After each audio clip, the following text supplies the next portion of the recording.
Hi, this is Rohini Jha, and I welcome all of you to my channel Economics Arena.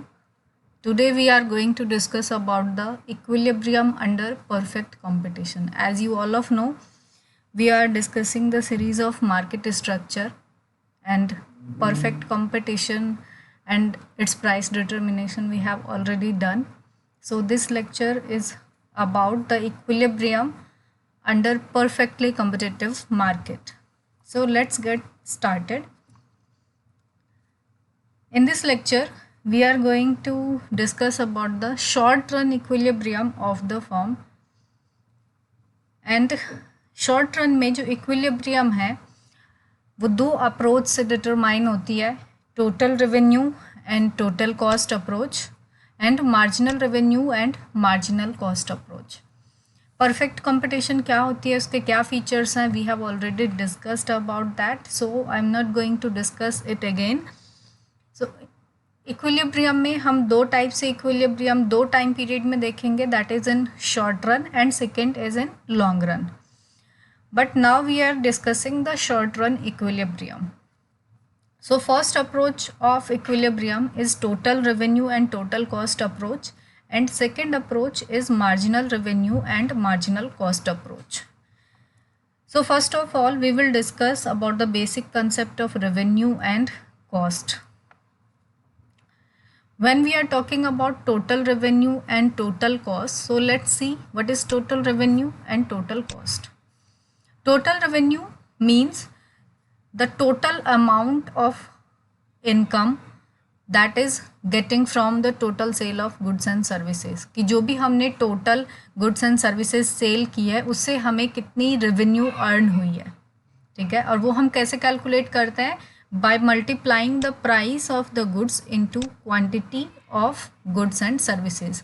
total amount of goods and services को जब हम price से multiply कर देंगे तो आता है हमारा total revenue. That is P is the price, Q is the quantity. So price into quantity, that is the formula of total revenue. Total cost means the total amount of expenditure incurred on the production of a given level of output.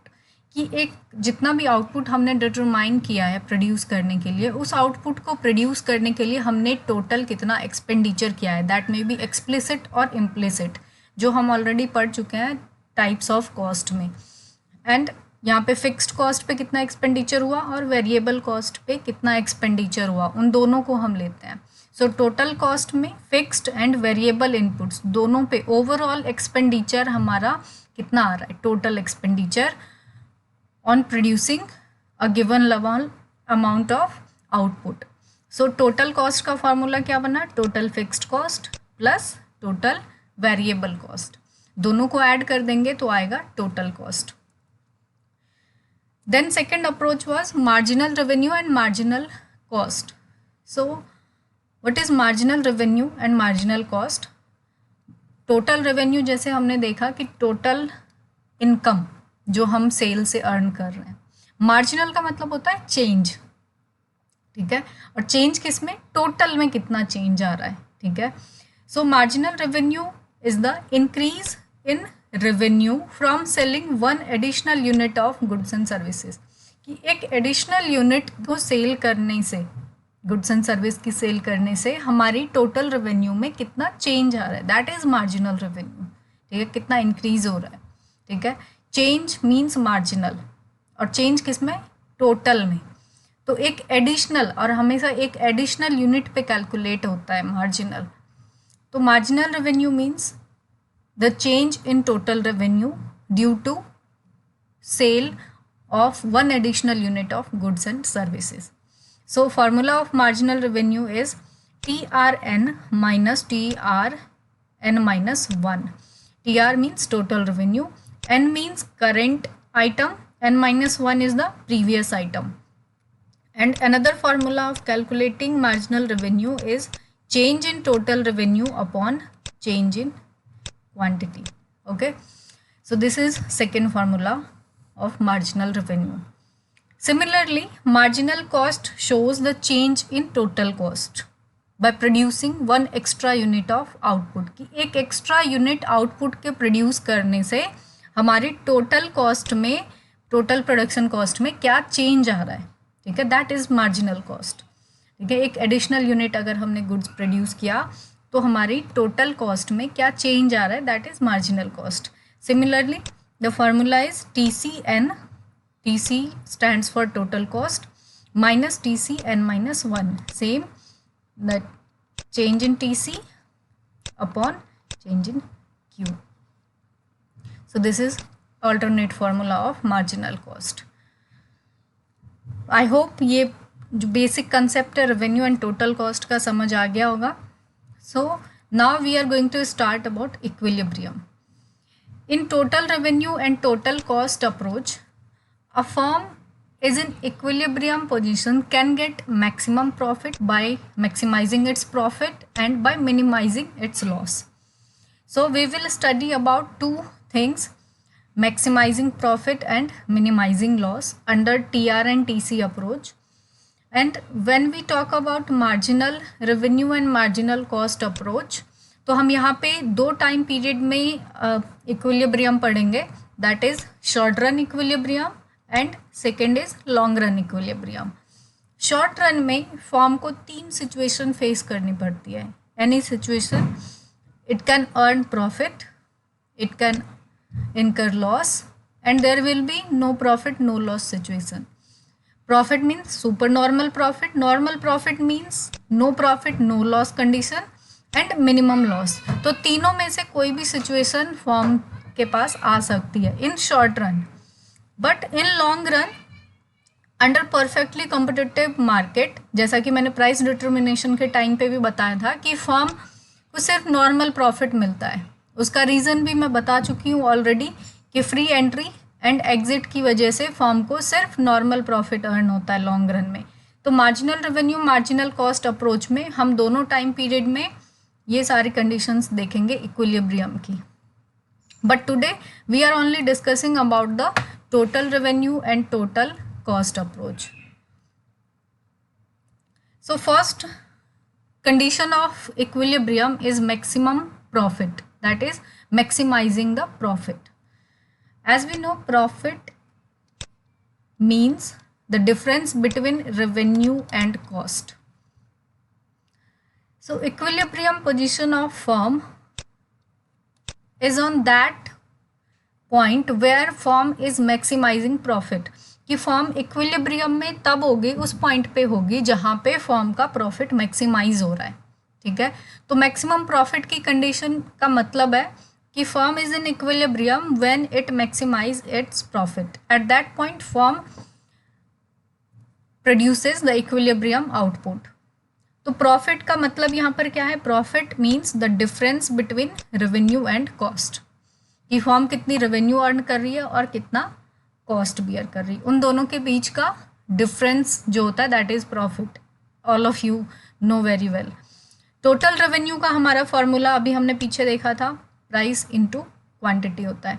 Profit को हम पाई से denote कर रहे हैं, तो pi equal to TR minus TC। यहाँ पे देखो प्रॉफिट हम टोटल रेवेन्यू और टोटल कॉस्ट के डिफरेंस से निकालेंगे, क्योंकि ये अप्रोच कौन सा है, total revenue and total cost approach. But जब हम profit marginal revenue and marginal cost approach में जाएंगे तो वहाँ पे profit average revenue and average cost के डिफरेंस से निकलता है। तो जो भी अप्रोच पढ़ेंगे वहाँ पे प्रॉफिट निकालने का फॉर्मूला डिफरेंट होगा। So profit means the difference between total revenue and total cost, and firm will produce equilibrium output where profit is at maximum point, कि जिस पॉइंट पे फर्म का प्रॉफिट मैक्सिमम होगा, ठीक है, ये ध्यान रखना, फर्म उस पॉइंट पे उतना ही आउटपुट वो प्रोड्यूस करेगी, वो उसका इक्विलिब्रियम आउटपुट होगा, ठीक है। तो यहाँ से क्वेश्चन भी आता है, what will be the equilibrium output of the firm in the short run when it maximizes its profit level, ठीक है, जिस पॉइंट पे उसका प्रॉफिट मैक्सिमाइज हो रहा है या जिस पॉइंट पे उसका लॉस मिनिमाइज हो रहा है, ठीक है, वो उसका इक्विलिब्रियम आउटपुट होगा। सो यहाँ पे हम मैक्सिमम प्रॉफिट का पढ़ रहे हैं। सो जिस पॉइंट पे प्रॉफिट मैक्सिमाइज हो रहा है that point will be equilibrium point, and उतना ही आउटपुट फर्म प्रोड्यूस करेगी। So this point we are going to discuss with the diagram. अब ये हमारा total cost total revenue approach से मैक्सिमम प्रॉफिट का डायग्राम है। This is O X axis, okay. यहाँ पे हम आउटपुट लेंगे एंड ओ वाई एक्सिस पे कॉस्ट एंड रेवेन्यू आती है, ठीक है। जो फर्म की टोटल रेवेन्यू कर्व है, यहाँ पे स्ट्रेट लाइन 45 डिग्री एंगल पे, जैसे जैसे आउटपुट बढ़ेगा टोटल रेवेन्यू इंक्रीज होगी। अब स्ट्रेट लाइन यहाँ पर क्यों है? T C is upward sloping straight line because T R is increasing with the constant rate. Straight line का मतलब है कॉन्स्टेंट रेट से इंक्रीज हो रही है टोटल रेवेन्यू। और हमें पता है कि फॉर्म की जो मार्जिनल रेवेन्यू और एवरेज रेवेन्यू है वो हमारा स्ट्रेट हॉरिजॉन्टल स्लोप होता है, कांस्टेंट रहता है ए आर और एम आर। और A R M R constant कब रहेगी? जब टोटल रेवेन्यू कांस्टेंट रेट से इंक्रीज होगी, है ना। तो इसलिए टोटल रेवेन्यू का जो कर्व है वो स्ट्रेट लाइन अपवर्ड स्लोप का होगा, ठीक है। तो ये हमारा टोटल रेवेन्यू का कर्व है। Then total cost, all of you know, zero से स्टार्ट नहीं होती है क्योंकि ज़ीरो हमारा फिक्स्ड कॉस्ट भी टोटल कॉस्ट में इंक्लूड है, ठीक है। वेरिएबल कॉस्ट हमारा ज़ीरो से स्टार्ट हो सकता है बट टोटल कॉस्ट नहीं, क्योंकि टोटल कॉस्ट का फॉर्मूला क्या होता है? TFC plus TVC। TVC can be zero but TFC can't, ठीक है, अगर आउटपुट ज़ीरो है तो ज़ीरो आउटपुट पे TC TFC के इक्वल होता है, दैट्स वाई ये ज़ीरो से स्टार्ट नहीं होती। तो एस शेप का हमारा क्या बनता है? Total cost curve. तो ये हमने बना दिया एस शेप में टोटल कॉस्ट कर्व। अब इन दोनों के डिफरेंस से, ये हमारा ब्लू कर्व था TR और ये हमारा TC कर्व है। अब हम बनाएंगे profit curve. Pi curve means profit curve, total profit curve. Total profit curve अब हम total revenue and total cost के डिफरेंस से बनाएंगे। अब यहाँ पे देखते हैं कि फर्म अगर OQ1 level of output produce कर रही है, Q1 आउटपुट अगर प्रोड्यूस कर रही है तो देखते हैं फर्म को कितना प्रॉफिट हो रहा है या लॉस हो रहा है। सो OQ1 आउटपुट तक, 0 to Q1 आउटपुट तक, यहाँ पे फर्म की कॉस्ट देखते हैं कितनी है और रेवेन्यू कितनी है। ये कॉस्ट कर्व है अबव, और बिलो क्या है हमारा? Revenue. That means in this portion the total cost is greater than total revenue। हमारी टोटल कॉस्ट ज़्यादा है, टोटल रेवेन्यू कम है, तो फर्म को क्या हो रहा है? Loss. That means profit curve कहाँ से आएगा? नेगेटिव से, क्योंकि फर्म को लॉस हो रहा है। तो ये हमारा गैप उतना ही रखना है जितना लॉस हुआ है। तो ये हमारा नेगेटिव में है यहाँ Q1 तक टोटल प्रॉफिट कर्व, ठीक है। अब यहाँ पे लॉस होने का रीज़न ये है कि जो शॉर्ट रन में दो टाइप के फैक्टर हैं हमारे, most of the factor are fixed. जो थोड़े से फैक्टर हैं हमारे, एक दो फैक्टर वो वेरिएबल होते हैं और सारे फिक्स्ड हैं। तो जब हम आउटपुट कम प्रोड्यूस कर रहे हैं तो जो फिक्स्ड फैक्टर है वो अंडर यूटिलाइज्ड होता है, दैट्स वाई अभी हमें लॉस हो रहा है। ये क्या कह रही है? अगर तुम यूटिलाइज करोगे फैक्टर तो तुम्हें प्रॉफिट होगा। तो हम फर्म क्या करेंगी? अब अपना आउटपुट बढ़ाएंगी। तो फर्म को पता है यहाँ पे उसके फैक्टर्स जो हैं फिक्स्ड फैक्टर वो अंडर यूटिलाइज्ड हैं, तो फर्म अपना आउटपुट इंक्रीज करेगी फैक्टर्स को यूटिलाइज करने के लिए। तो Q1 से देखो आउटपुट अब इंक्रीज होगा, Q3 तक देखते हैं क्या अपोजिशन है। Q1 से Q3 के बीच में, बिटवीन Q1 Q3, अब यहाँ पे ये हमारा रेवेन्यू कर्व है अबव ये ब्लू लाइन, और इसके बिलो ये हमारी जा रही है कॉस्ट कर्व। तो कॉस्ट कर्व बिलो है, अबव रेवेन्यू कर्व है, that means this difference is the profit, क्योंकि रेवेन्यू ज़्यादा है और कॉस्ट कम है। तो प्रॉफिट अब क्या जाएगा? पॉजिटिव में। तो प्रॉफिट कर्व अब ये जो हमारा ओरिजिन वाली लाइन है इससे अबव चला गया, एक्स एक्सिस से अबव, ये आ गया प्रॉफिट कर्व। और धीरे धीरे देखो एक पॉइंट के बाद अभी हम देखते हैं यहाँ तक हमारा अब Q3 पे फिर से जाके क्या हो गया? कॉस्ट और रेवेन्यू इक्वल हो गई, तो प्रॉफिट ज़ीरो हो गया, तो इसीलिए इसने यहाँ पे टच किया। एंड आफ्टर Q3, अगर Q3 के बाद भी अगर फर्म प्रोडक्शन इंक्रीज करती है तो देखो फिर से लॉस हो रहा है, क्योंकि कॉस्ट ज़्यादा हो गई, रेवेन्यू कम हो गई। क्योंकि एक लिमिट से ज़्यादा अगर प्रोडक्शन को इंक्रीज कर रहे हैं, दैट मीन्स कि वेरिएबल फैक्टर हम ज़्यादा यूज़ कर रहे हैं उसी फिक्स्ड फैक्टर पे, तो फिक्स ओवर यूटिलाइजेशन हो रही है यहाँ पे, तो रिटर्न क्या है, नेगेटिव में चला जाता है, डिमिनिशिंग रिटर्न अप्लाई हो जाता है। दैट्स वाई यहाँ पे कॉस्ट बढ़ रही है, रेवेन्यू कम है अब एज कम्पेयर टू कॉस्ट, तो लॉस होना स्टार्ट हो गया ओवर यूटिलाइजेशन ऑफ फैक्टर की वजह से। सो प्रॉफिट कर्व अब फिर से बिलो नेगेटिव में आ गया। तो ये कुछ शेप थी हमारी प्रॉफिट के कर्व की, इनिशियली नेगेटिव जब हम कम प्रोड्यूस कर रहे हैं आउटपुट, फिर हमारा पॉजिटिव में गया एंड देन फिर नेगेटिव आ गया। तो ये दैट इज़ प्रॉफिट कर्व, ये हमारा प्रॉफिट कर्व है। अब देखते हैं फर्म इक्विलिब्रियम में कौन से आउटपुट पे होगी। Q1 आउटपुट प्रोड्यूस नहीं कर सकती फर्म क्योंकि यहाँ तक लॉस हो रहा है। Q3 आउटपुट पे देखते हैं तो टोटल कॉस्ट और टोटल रेवेन्यू दोनों इक्वल है, that means no profit no loss की सिचुएशन है। इवन ए पॉइंट पे भी TR और TC इक्वल है, तो जहाँ पे नो प्रॉफिट नो लॉस है वहाँ पे उसको बोलते हैं हम ब्रेक इवन पॉइंट, ठीक है।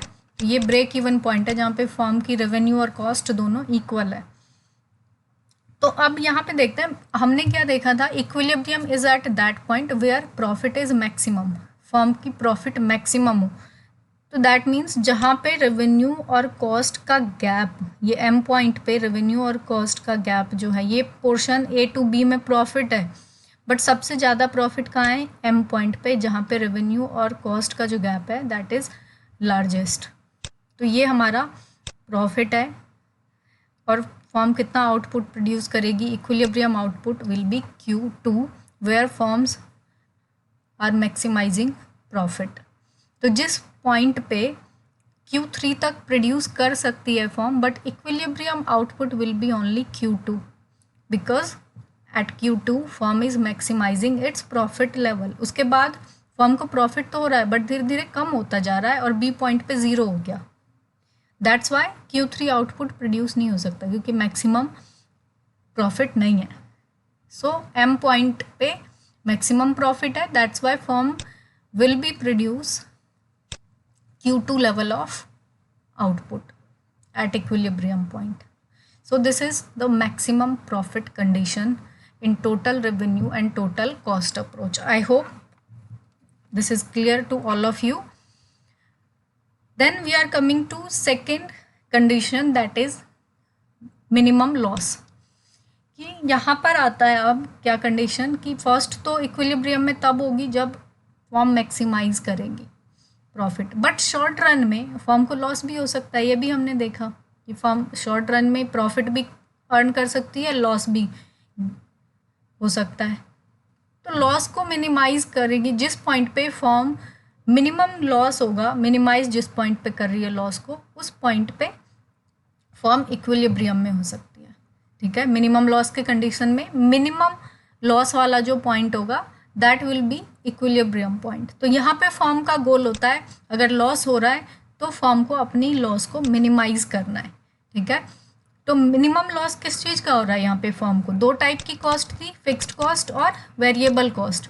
तो शॉर्ट रन में फिक्स्ड कॉस्ट का जो लॉस होता है दैट इज़ मिनिमम लॉस, कि फर्म को minimum loss of fixed cost, total fixed cost का लॉस हो रहा है, ठीक है।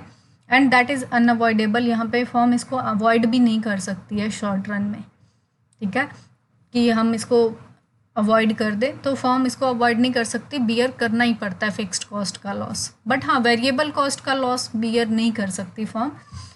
तो जब वेरिएबल कॉस्ट का लॉस होना स्टार्ट होगा तो firm will shut down its production.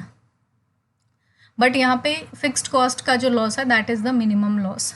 तो यहाँ से क्वेश्चन आता है कई बार कि what is the minimum loss of the firm, तो loss of fixed cost is the minimum loss of the firm, ठीक है। तो टोटल फिक्स्ड कॉस्ट, क्योंकि हमने टोटल कॉस्ट का क्या फार्मूला देखा था, TFC plus TVC, that is the formula of total cost. तो TFC हम कैसे निकालेंगे, TC माइनस TVC, ठीक है। So if firm is incurring loss, then it will produce up to that point where total revenue is equal to total cost. कि firm जब loss इनकर कर रही है तो सिर्फ उस पॉइंट तक प्रोडक्शन करेगी जहाँ पे उसका रेवेन्यू और वेरिएबल कॉस्ट इक्वल हो, क्योंकि अगर उसके बाद भी प्रोडक्शन करती है तो फर्म को वेरिएबल कॉस्ट पे लॉस होना स्टार्ट हो जाएगा, जो कि फर्म अवॉइड कर सकती है, बियर नहीं कर सकती। That's why firm will shut down its production. ठीक है, तो ये शट डाउन पॉइंट भी होता है, TR equal to TVC, that is the shut down point of the firm. ठीक है, so firm will produce equilibrium output where loss is minimizing. तो इसको हम डायग्रामेटिक देखते हैं कि कैसे फर्म अपनी लॉस को मिनिमाइज करती है, इक्विलिब्रियम में कौन से पॉइंट पे होगी। सो OX एक्सेस पे हमने क्वांटिटी लिया है एंड OY एक्सेस पे प्राइस एंड कॉस्ट। ठीक है, total revenue curve as we know will be upward sloping straight line. ये हमारा टोटल रेवेन्यू कर्व है, straight line. Total cost S shape में हमारा बनता है, ये एस शेप का टोटल कॉस्ट कर्व है। ओके, TVC भी सेम टोटल कॉस्ट की शेप की होती है, but it will start from zero, क्योंकि हमारा अगर आउटपुट ज़ीरो है तो वेरिएबल कॉस्ट ज़ीरो होगी, हम कोई भी वेरिएबल फैक्टर यूज़ नहीं करेंगे, दैट्स वाई ज़ीरो से स्टार्ट होती है। तो ज़ीरो से स्टार्ट होगी but S shape same shape होगी टोटल कॉस्ट के जैसे। यह आ गया हमारा टोटल वेरिएबल कॉस्ट। अब यहाँ पे देखते हैं फर्म को लॉस कितना होता है। लॉस इज़ फिक्स्ड कॉस्ट, और फिक्स्ड कॉस्ट का फॉर्मूला क्या होता है, टोटल कॉस्ट माइनस TVC। तो ये रहा हमारा टोटल कॉस्ट, और हमने पीछे क्या देखा कि जो फॉर्म मैक्सिमम कितना आउटपुट प्रोड्यूस करेगी, जिस पॉइंट पे उसका टोटल रेवेन्यू और टोटल वेरिएबल कॉस्ट इक्वल है। यहाँ पे देखो टेंजेंट है TVC TR के B पॉइंट पे, तो यहाँ तक form maximum OQ1 output produce कर सकती है form. Equilibrium output will B OQ1, क्योंकि इसके बाद अगर प्रोडक्शन करती है तो यू कैन सी कि variable cost is above than total revenue. तो लॉस किसका होगा, अब वेरिएबल कॉस्ट का भी लॉस बियर करना पड़ेगा फर्म को, जो कि फर्म बियर नहीं कर सकती है। तो B पॉइंट पे इक्विलिब्रियम होगा, जहाँ पे जो फर्म मैक्सिमम आउटपुट प्रोड्यूस कर सकते हैं, that is Q1, and where firm will incurring loss is equal to AB। ये जो गैप है ये दिख रहा है, that is the loss of the minimum loss of the firm, और वो मिनिमम लॉस किसका है, TFC का, क्योंकि TFC का फॉर्मूला क्या होता है, ये टोटल कॉस्ट है, ये वेरिएबल कॉस्ट का कर्व है, इन दोनों का डिफरेंस TC माइनस TVC। तो AB ये जो है लॉस है मिनिमम लॉस फॉर्म का, और उस पर फॉर्म OQ1 आउटपुट प्रोड्यूस करेगी, एंड B पॉइंट तक ही प्रोड्यूस कर सकती है, क्योंकि यहाँ पे TR और TVC इक्वल है। That is the point of shut down, कि यहाँ तक फॉर्म प्रोड्यूस कर सकती है। अगर इसके बाद भी लॉस हो रहा है then form will shut down its production. ठीक है, तो मिनिमम लॉस के केस में यहाँ पे loss of fixed cost, that is total cost minus TVC। ठीक है, और फॉर्म का जो शट डाउन पॉइंट होगा, यहाँ पे शट डाउन पॉइंट जो होगा, that is when total revenue equal to TVC। Total revenue TVC के इक्वल है जिस पॉइंट पे, that is the point of shut down, and firm will produce only up to that quantity of output, that is OQ1। So equilibrium output is OQ1 where firm is minimizing its loss, that is loss equal to AB. So this is about the minimum loss condition in total revenue and total cost approach. So as we are going to discuss in the next lecture about marginal revenue and marginal cost approach. अभी तक हमने total revenue and total cost approach पढ़ा है। Next lecture में we will discuss about marginal revenue and marginal cost approach, both in the short run and long run equilibrium of the firm. So I hope the two condition of total revenue and total cost approach and all the basic things clear to all of you, and I hope सभी को समझ आ गया होगा. तो बार बार जो perfect competition क्या है और उसके फीचर्स क्या हैं मैंने आज नहीं समझाया, क्योंकि we have already discussed 2 times already. So अभी तक ये total revenue and total cost approach समझ आ गया. आई होप ये वीडियो पसंद आया होगा. So you can subscribe the channel and like the video for more information and updates. Thank you so much.